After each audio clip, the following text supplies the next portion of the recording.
नमस्कार दोस्तों, मैं सत्यम चौरसिया आप सभी का स्वागत करता हूं आपके अपने यूट्यूब चैनल पीसीएम एक्सप्रेस में। दोस्तों आज हम बताएंगे आप लोगों को कि न्यूटन का कड़ी का सिद्धांत क्या है।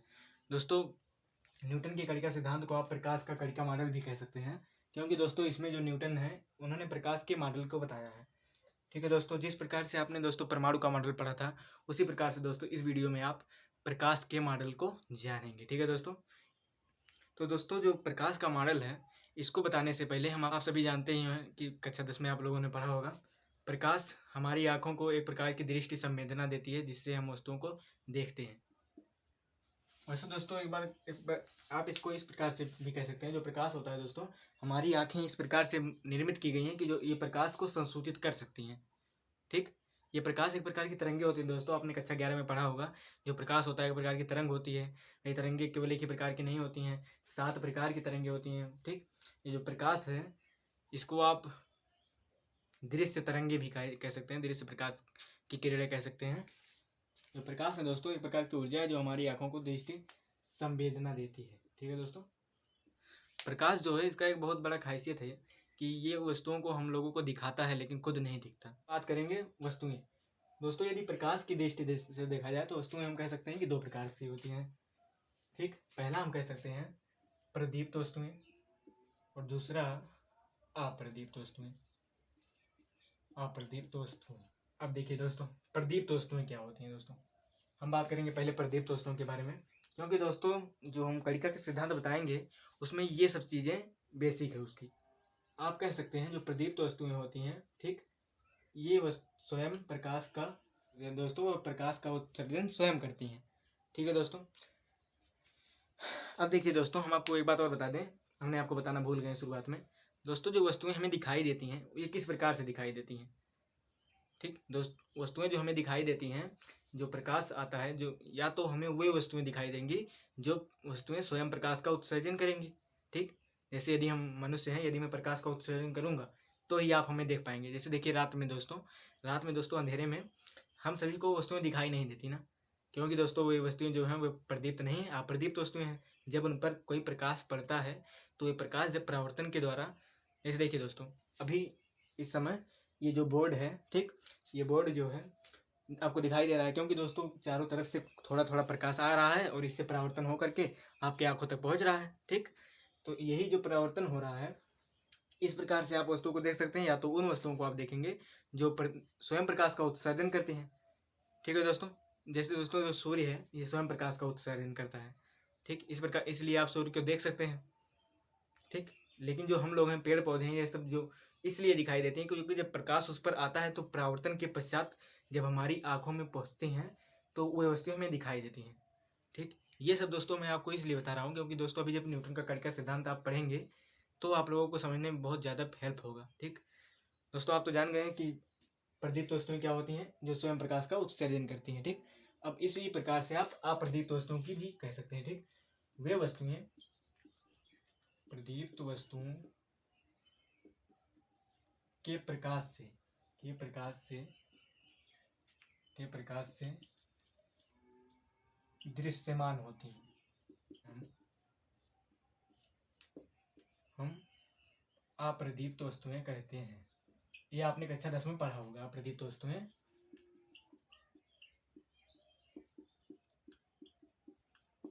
कहते हैं। दोस्तों यदि इसके आप उदाहरण देखें तो इसका सूर्य हो जाएगा, जलता हुआ बल्ब हो जाएगा। ठीक, जलती हुई बल्ब, मोमबत्ती जलती हुई मोमबत्ती, इस प्रकार से आप बहुत सोच सकते हैं।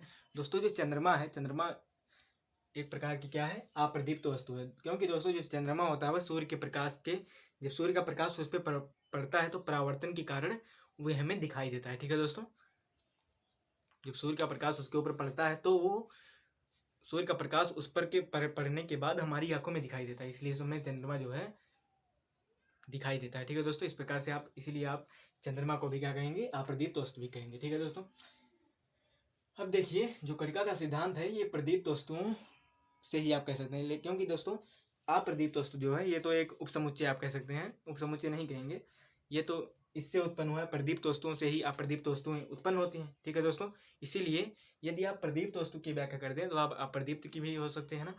इसलिए दोस्तों इस कणिका का सिद्धांत जो है वो न्यूटन ने अप्रदीप्त वस्तुओं पर ही आधारित किया है। ठीक है दोस्तों।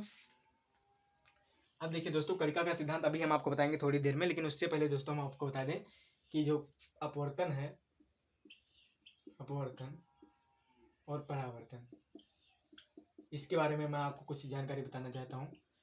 दोस्तों जो परावर्तन है ये आज से लगभग दोस्तों 350 साल पहले ही बता दिया गया था इसको। ठीक है दोस्तों, परावर्तन को बता दिया गया था 1660 में। ठीक है दोस्तों, इसको बताया था ग्रीमाल्डी ने बताया था दोस्तों इसके बारे में। आप दोस्तों सोच सकते हैं कि 1660 ईस्वी में ना, बहुत पुराने समय में ही लोगों को पता चल गया था कि परावर्तन क्या होता है ना, तभी से बात चलती आई है। इसीलिए तो न्यूटन ने जो कणिका का सिद्धांत दिया, इसीलिए उनको परावर्तन के नियमों को सत्यापन करना पड़ा। ठीक है दोस्तों, इसीलिए तो वो सिद्ध कर रहे थे। यदि ये जो इतना पहले यदि इसका परावर्तन के बारे में खोज नहीं हुई होती, प्रकाश के परावर्तन के बारे में इतना पहले यदि नहीं होती, तो दोस्तों क्योंकि जो प्रकाश न्यूटन ने कणिका का मॉडल जो दिया है, इसको दिया था 1675 ईस्वी में। ठीक है दोस्तों, देखिए 1660 ईस्वी में परावर्तन के बारे में बताया गया। और दोस्तों जो ये था अपवर्तन के बारे में, दोस्तों आप कह सकते हैं 1600 ईस्वी के प्रारंभिक दशकों में, प्रारंभिक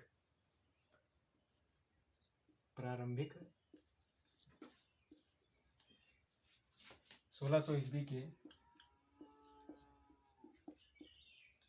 प्रारंभिक दशकों में इसके बारे में दोस्तों एक्चुअली तो मुझे नहीं पता है दोस्तों, लेकिन जो 1600 ईस्वी के प्रारंभिक दशकों में अपवर्तन के बारे में भी हम लोगों को पता चल गया था, वैज्ञानिकों को पता चल गया था। इसको ग्रीमाल्डी ने बताया था। ग्रीमाल्डी ने बताया था इसको। कोई वैज्ञानिक थे, उनका नाम हमें नहीं पता है दोस्तों, आप इंटरनेट पर सर्च भी कर सकते हैं। ये जो बातें थी दोस्तों, आप इससे देख सकते हैं कि प्रकाश के कणिका मॉडल के पहले ही ये दोनों चीज़ों को बता दिया गया था। आप हमारी बातों को दोस्तों, हो सकता है कि दोस्तों मैं आपको कुछ कम समझा पा रहा हूँ, लेकिन आप दोस्तों समझने का प्रयास करिए, बहुत ज़रूरी बता रहा हूँ आप लोगों को दोस्तों। इसके बाद ये देखिए 1660 में ये हुआ, और 1600 के प्रारंभिक दशकों में अपवर्तन की बारे में बताया गया। और दोस्तों देखिए जो 1665 में, ठीक 1665 में न्यूटन ने एक प्रयोग किया था। जो 1665 में न्यूटन ने एक प्रयोग किया, जो प्रिज्म लिया। आप जानते हैं दोस्तों, जो प्रिज्म होता है, इस पर जब प्रकाश की किरणें डाली जाती है, श्वेत प्रकाश की किरणें, तो ये इस प्रकार से 7 रंगों में विभाजित हो जाती ना दोस्तों। आप सोच सकते हैं कि आज से 350 साल पहले ही न्यूटन ने इसे बता दिया था। तो दोस्तों जब न्यूटन ने 1665 में इसको बताया, 1660 में परावर्तन के बारे में बताया गया, तो दोस्तों उसके बाद न्यूटन ने 1675 ईस्वी में प्रकाश के कणिका मॉडल को बताया। ठीक है दोस्तों, इसको हमने इसलिए बताया क्योंकि जब अभी आप जो न्यूटन ने कणिका का मॉडल बताया, उसमें न्यूटन ने इन सभी को इसीलिए सत्यापित किया है। अपवर्तन का नियम जब दिया, क्यों अपवर्तन के नियमों का पालन किस प्रकार से वो करे, इसलिए उन्होंने उसकी संकल्पना इस प्रकार से लिया है, वो अभी हम आगे जानेंगे। और जो होता है, जो परावर्तन के पश्चात जो 7 रंगों में विभाजित हो जाता है, ये सब भी अब हम दोस्तों हम बात करेंगे। तो दोस्तों ये सब जो मैंने आपको बताया, प्रकाश का जो दोस्तों प्रकाश का जो वर्ण विक्षेपण इसको कहते हैं ना, वर्ण विक्षेपण, ये जो वर्ण विक्षेपण होता है दोस्तों, इसको भी, और ये ग्रीमाल्डी जो परावर्तन का नियम दिए थे, इनको भी, और अपवर्तन, ये जो 3 चीजें हैं, इन्हीं को अब दोस्तों बताएंगे आपको प्रकाश का कणिका सिद्धांत।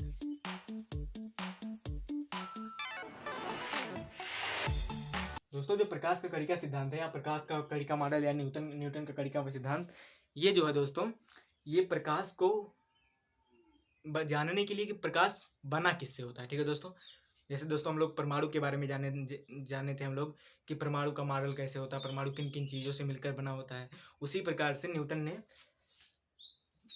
ने परमाणु के मॉडल के बहुत साल पहले ही, 300 साल पहले ही दोस्तों प्रकाश का कणिका मॉडल बताया था। और दोस्तों जो कणिका मॉडल दिया गया था प्रकाश के संदर्भ में, पहला प्रायोगिक सैद्धांतिक प्रयोग था। ठीक है दोस्तों, न्यूटन जो थे, आप जानते हैं कि न्यूटन जो भौतिकी में और गणित में, यांत्रिकी में, ये बहुत ही महत्वपूर्ण वैज्ञानिक हैं। मतलब इन्होंने अपनी प्रतिभाएं चारों तरफ फैलाया हुआ है दोस्तों। इन्होंने प्रकाशिकी में भी अपना बहुत अमूल्य प्रयोग किया हुआ है। तो दोस्तों न्यूटन का कणिका मॉडल अब बताएंगे हम। देखिए दोस्तों, जो न्यूटन थे, उन्होंने बताया कि जो प्रकाश लिख नहीं रहे हैं दोस्तों, आप लोग समझ जाइएगा। न्यूटन ने बताया कि जो प्रकाश होता है प्रदीप्त वस्तुओं से ठीक छोटे छोटे तीव्रगामी मतलब बहुत तेज चलने वाले कणों के रूप में निकलता है। आप जानते हैं जो सूर्य से प्रकाश आता है हम लोगों के पास है, ये छोटे छोटे तीव्रगामी कणिकाओं के रूप में ही चलता है। ठीक, और दोस्तों जो सूर्य से ऊर्जा हमें मिलती है वो इन्हीं कणिकाओं में ही रहती है, मतलब इन्हीं कणिकाओं में संकेंद्रित रहती है। इस प्रकार से न्यूटन ने जो कणों को कहा, इन्हीं कणों को न्यूटन ने क्या कहा, कणिकाएं कहा। दोस्तों न्यूटन ने बताया कि जो ये कणिकाएं होती हैं ये साधारण द्रव्य की कणिकाओं के समान नहीं होती हैं। दोस्तों आप जानते हैं कि जो साधारण द्रव्य की कणिकाएं होती हैं उनका कुछ भार भी होता है, उनका कुछ द्रव्यमान भी होता है ना। लेकिन दोस्तों जो न्यूटन ने कणिकाएं बताया, इन कणिकाओं का कुछ द्रव्यमान नहीं होता है। दोस्तों न्यूटन ने यहाँ भी बताया जो कणिकाएं होती हैं सभी कणिकाएं एक समान नहीं होती हैं। ठीक है दोस्तों, जो दोस्तों देखिए कुछ कणिकाएं उन्होंने बताया कि छोटी होती हैं और कुछ कणिकाएं बड़ी होती हैं। ठीक दोस्तों, जो कणिकाएं बड़ी होती हैं ठीक उनका रंग इन्हीं, देखिए दोस्तों आप जानते हैं जो प्रकाश होता है जब उसे प्रिज्म से गुजारते हैं, जैसे हमने अभी आपको बताया वर्ण विक्षेपण वाला। ठीक, जब श्वेत प्रकाश को न्यूटन ने 1665 ईस्वी में प्रिज्म से गुजारा था, उन्होंने 7 प्रकार की रंग मिली थी ना। तो जो 7 प्रकार की रंगें मिली थी, जो बात आई कि जब एक कणिका है ठीक, जब प्रकाश कणिका से मिलकर बना है तो जो प्रकाश की कणिका है इसको भी प्रकाश की तरह ही व्यवहार करना चाहिए। जो गुण प्रकाश के हैं वो गुण उसकी कणिका भी होना चाहिए ना। इसीलिए दोस्तों जो प्रकाश का नियम था वो सभी नियम का पालन करना जरूरी है कणिकाओं के लिए। उन्हीं के लिए न्यूटन ने बहुत सारे सिद्धांत दिए, उन सभी सिद्धांतों को हम इस वीडियो में जानेंगे। तो दोस्तों उन्होंने बताया न्यूटन ने जो कणिकाएं होती हैं उनमें अंतर केवल इतना ही होता है कि कुछ कणिकाएं छोटी होती हैं और कुछ कणिकाएं बड़ी होती हैं। ठीक, जो कणिकाएं बड़ी होती हैं उनका रंग लाल होता है। ठीक, जैसे दोस्तों यदि कणिकाएं बड़ी होंगी तो वो लाल होंगी, छोटी कणिकाएं होंगी तो वे बैंगनी होंगी। इस प्रकार से दोस्तों उन्होंने यह बता दिया कि जो वर्ण विक्षेपण होता है, जब श्वेत प्रकाश को डाला जाता है तो 7 रंगों में क्यों विभाजित हो जाता है, क्योंकि दोस्तों जो उसमें छोटे छोटे होते हैं कण, कुछ छोटे होते हैं कुछ बड़े होते हैं, उसी रूप में जो कणिकाएं होती हैं वो जो बिखर जाती हैं, तो जो बड़ी कणिकाएं होती हैं बड़ी कणिकाओं का रंग न्यूटन ने बताया था, हमने आपको बताया भी, जो बड़ी कणिकाएं का रंग होती है उनकी लाल होती हैं, उससे छोटी का नारंगी होता है। इसी प्रकार से जैसे बैंगनी या पिनाला होता है, इसी प्रकार से होता है जो सबसे छोटी कणिकाएं होती हैं उनका रंग बैंगनी होता है। इस प्रकार से न्यूटन ने यहाँ तो सत्यापित कर दिया कि जो कणिकाएं होती हैं वे वर्ण विक्षेपण का पालन करती हैं, मतलब प्रकाश जो था वर्ण विक्षेपण होता है ना। इसके बाद जो बात आई, न्यूटन ने बताया कि उन्होंने जो पहला बताया कि ये कणिकाएं, हम लिख दे रहे हैं दोस्तों, ये कणिकाएं द्रव्यमान रहित होती हैं, द्रव्यमान रहित होती हैं ठीक होती हैं। और ये दूसरा, इन कणिकाओं का आकार, इन कणिकाओं का अंतर केवल उनके आकार से होता है, आकार से होता है। मतलब जो कणिकाएं छोटी होती हैं कुछ बड़ी होती हैं, इन्हीं में केवल उनका अंतर होता है। जो बड़ी होती हैं हमने आपको बताया था अभी। अब देखिए दोस्तों, जो न्यूटन ने यह भी बताया जो प्रकाश की कणिकाएं होती हैं ये सीधी रेखा में गमन करती हैं। प्रकाश की कणिकाएं मतलब कणिकाएं हैं सीधी रेखा में गमन करती हैं।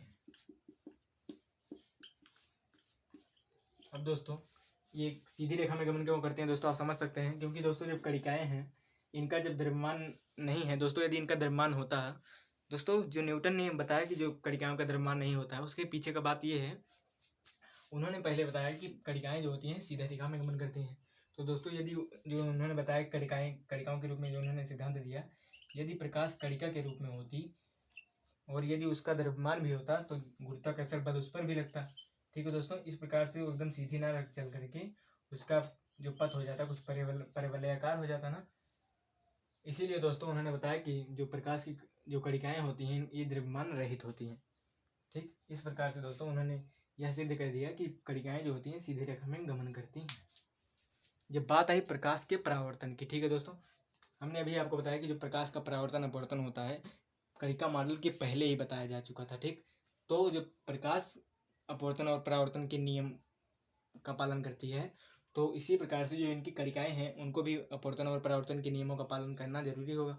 ठीक है दोस्तों, तो इसीलिए जब परावर्तन की बात आई तो न्यूटन ने कहा कि जो ये कणिकाएं होती हैं ये पूर्णतः प्रत्यास्थ होती हैं। ठीक, आप इसको इस प्रकार से भी समझ सकते हैं, जब आप गेंद को किसी सतह पर फेंकते हैं तो ये उतना ही वेग से, जितना वेग से जाता है उतना ही वेग से वापस लौट जाता है ना। तो यदि वो पूर्णतः प्रत्यास्थ नहीं होगा, ठीक, यदि वो पूर्णतः प्रत्यास्थ नहीं होगा तो कुछ ऊर्जा जो होगी उसकी, एक बार जब पचकेगा फिर फूलेगा उसमें भी उसकी रूपांतरित हो जाएगी, कुछ ऊर्जा में कमी हो जाएगी, उससे उसके वेग में भी कुछ कमी हो जाएंगी ना। इसीलिए न्यूटन ने बताया कि जो ये कणिकाएं होती हैं पूर्णतः प्रत्यास्थ होती हैं। आप ये भी लिख सकते हैं कि ये कणिकाएं पूर्णतः प्रत्यास्थ होती हैं,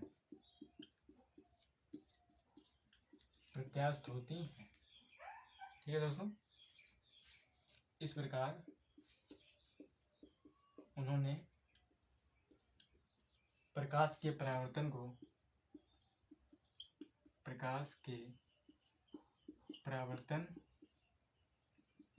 के नियम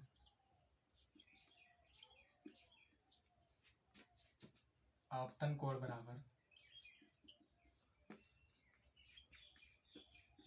परावर्तन कोण को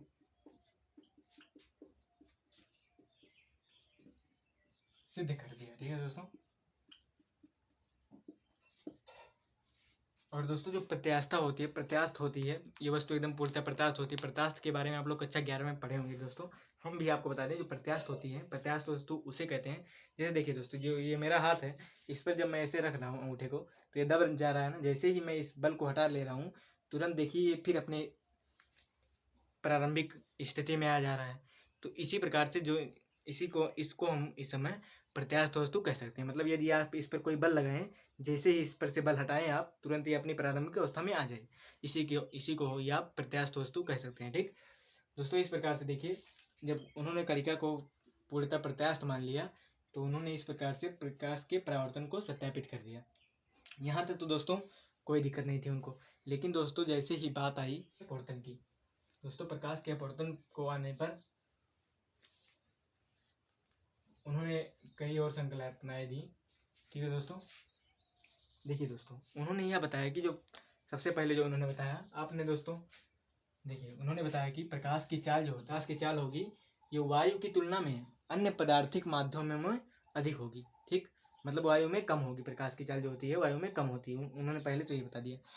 ठीक है दोस्तों, अब देखिए दोस्तों, जब बात आई अपवर्तन की को सिद्ध करने की, तो दोस्तों आप जानते हैं कि जैसे देखिए ये माध्यम होता है ना, जब प्रकाश किसी माध्यम से दूसरे माध्यम में जाता है तो या तो अभिलंब की तरफ झुक जाता है ना, और या तो अभिलंब से दूर हट जाता है।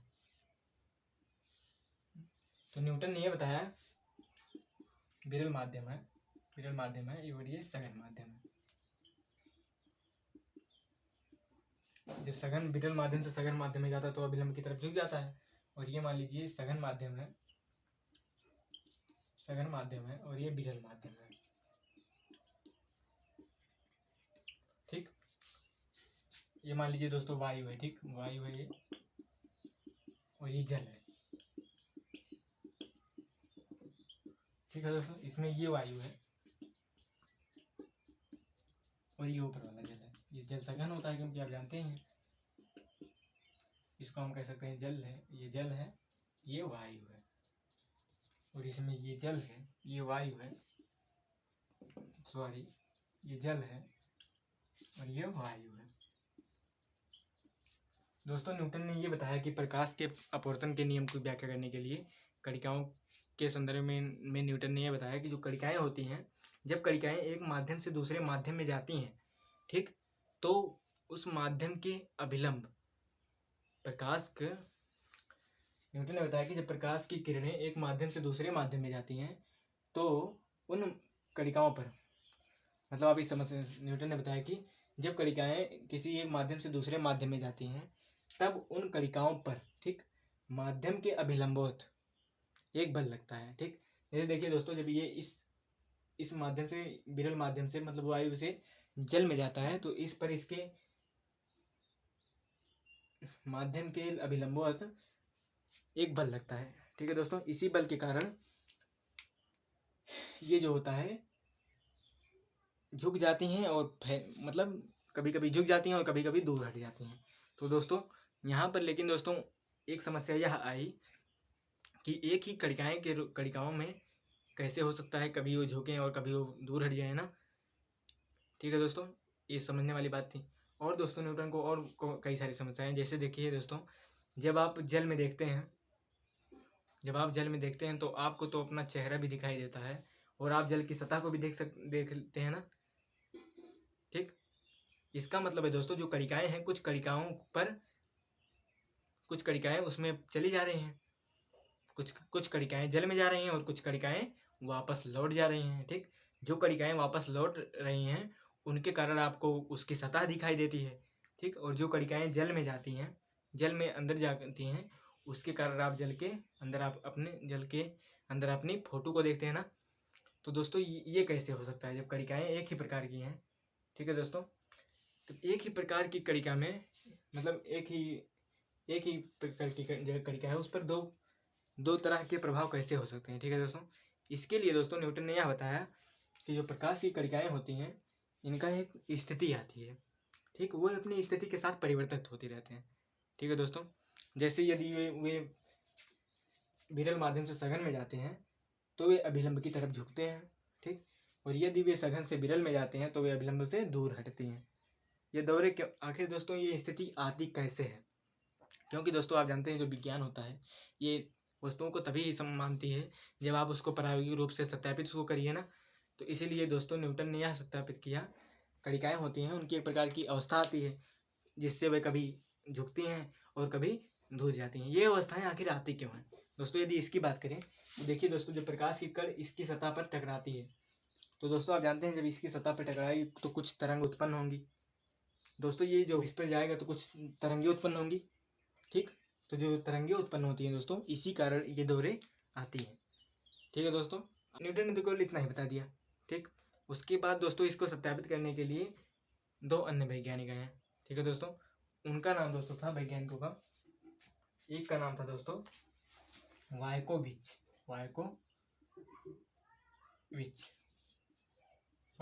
और दूसरे थे वियो। ठीक है दोस्तों इन्होंने बताया, इन दोनों वैज्ञानिकों ने बताया कि जो प्रकाश की कणिकाएं होती हैं, ठीक है दोस्तों, ये एक चुंबक की भांति, जिस प्रकार से किसी चुंबक के ठीक एक दक्षिणी ध्रुव होता है एक उत्तरी ध्रुव होता है, उसी प्रकार से जो कणिकाएं होती हैं इसके एक सिरे पर प्लस चार्ज होता है। ठीक है दोस्तों, और दूसरे सिरे पर माइनस चार्ज होता है। ठीक है दोस्तों, वायकोविच और वियो ने बताया कि जो प्रकाश की कणिकाएं होती हैं उनके एक तरफ प्लस चार्ज होता है और एक तरफ माइनस चार्ज होता है। जब प्लस चार्ज आगे होता है तो प्रतिकर्षित हो जाती हैं। ठीक, अभिलंब से दूर हट जाती हैं। जैसे कि जब वो सघन माध्यम से मतलब जल से जब वायु में जाती हैं तो उनका जो प्लस प्लस रहता है या माइनस माइनस रहता है, जब माइनस माइनस के सामने आता है तो दूर हटती हैं। ठीक, और जब माइनस प्लस आ जाता है तो पास हो जाती हैं। इस प्रकार से दोस्तों आप समझ गए होंगे कि जो आवेश का सिरा आगे रहता है उसी प्रकार से उसमें होता है। ठीक, यदि प्लस वाला प्लस माइनस आगे रहेगा तो उसमें आकर्षण हो जाएगा। मतलब जब विरल से वायु से जब जल में जाती हैं तो उसमें आकर्षण होता है। वो किस लिए हो जाता है? क्योंकि एक तरफ प्लस होता है एक तरफ माइनस होता है, और जब जल से वायु में जाती हैं तो वे उनका दूर हटती हैं क्योंकि दोनों तरफ प्लस से प्लस या माइनस माइनस होता होगा। ठीक है दोस्तों, इस प्रकार से दोस्तों जो प्रकाश का परावर्तन और अपवर्तन के बारे में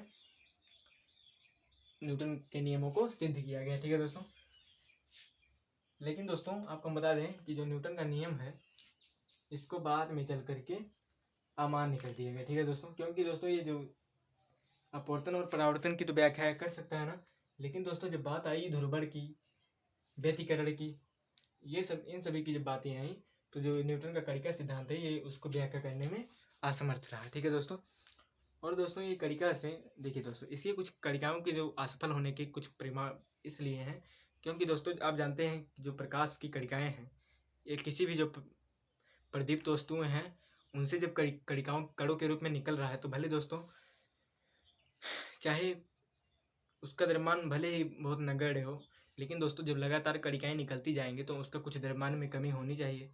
ठीक, जैसे दोस्तों हम लोग सूर्य से प्रतिदिन प्रकाश पाते हैं ना, तो सूर्य का भी द्रव्यमान होना चाहिए, कुछ तो कम होना ही चाहिए, लेकिन दोस्तों ऐसा नहीं होता है। एक कारण तो ये हुआ, और दोस्तों दूसरा कारण ये हुआ कि प्रयोगों द्वारा जब पता लगाया गया प्रकाश की चाल को, तो पता चला जो प्रकाश की चाल होती है,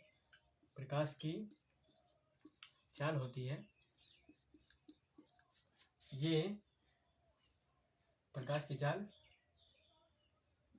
वायु में अधिक होती है अन्य पदार्थिक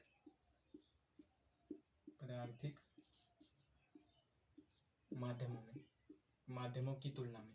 जो प्रकाश की चाल होती है दोस्तों वायु में अधिक होती है। ठीक, निर्वात में या वायु में प्रकाश की चाल सबसे अधिक होती है। और जो दोस्तों न्यूटन ने बताया था कि प्रकाश की चाल वायु में कम होती है ना, पदार्थिक माध्यमों जैसे जल हुआ, कांच हुआ, इसमें प्रकाश की चाल अधिक होती है। और दोस्तों आज की हमारी वीडियो यहीं तक दोस्तों। उम्मीद करते हैं आपको न्यूटन के कणिका सिद्धांत के बारे में पूरी जानकारी प्राप्त हो गई होगी। दोस्तों यदि भी यह वीडियो आपको अच्छा लगा हो तो वीडियो को लाइक करिए।